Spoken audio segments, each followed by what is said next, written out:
Sa video na to, tuturuan kita on how to have emotional intelligence.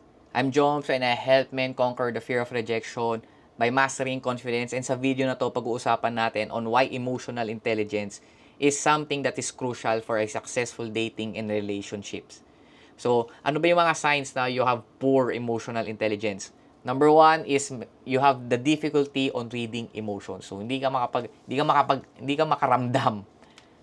So, ang dami mo ng signs, ang dami ng hints ng ka-date mo o ng ka-relationship mo, pero hindi mo maramdaman. So, number two is frequent misunderstandings. Lagi na lang kayo nag-aaway kasi nga, hindi mo nga siya mabasa, wala kang pakiramdam, then, lagi na lang siyang tutuyuin because of that. And number three, feeling disconnected. Because kapag ganon, she will feel unheard and unseen. So, feeling niya, wala sa kanya yung presensya mo and also wala sa kanya yung attention mo. So, kapag nagtuloy-tuloy yun, is for sure you will struggle to connect with your partners or your potential partners kung nagde-date pa lang kayo. And ayaw naman natin magkaroon ng loose connection. Because once na connection, mawala yung connection, bababa yung attraction. Number two is you may experience ongoing conflicts. So, lagi na lang kayong mag-aaway. Again, yung negative tension na yun is something that can destroy your relationship. And number three, your dating experience may feel something like na frustrating and shallow lang, kumbaga, hindi ganun ka-deep. And we don't want that. So that's why it's important to develop emotional intelligence in order for you to have a dating success. So, paano ba magkaroon ng emotional intelligence?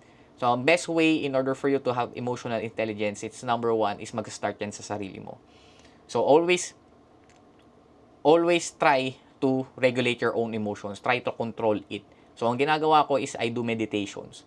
So, you can start by doing meditation kahit 10 to 15 minutes a day lang hanggang sa ma-progress mo na siya to something hanggang 1 hour. Kasi currently, I do 1 hour meditations. So, with that one, you ground yourself. You try to observe your emotions. Naiintindihan mo na kung ba't mo nararamdaman yung mga bagay na to. Kasi kapag naiintindihan mo na kung ba't mo nararamdaman yung mga bagay na to, on how, and kung paano mo sila makokontrol, then mas magkakaroon ka ng empathy or mas maintindihan mo na yung mga tao makakasalumuha mo, especially yung dinidate mo or yung partner mo. So with this one, you'll build deeper and more meaningful connections and you'll communicate more effectively. So hindi ka na nagsusuppress, hindi na rin siya nagsusuppress. So, mas open na kayo sa isa't isa.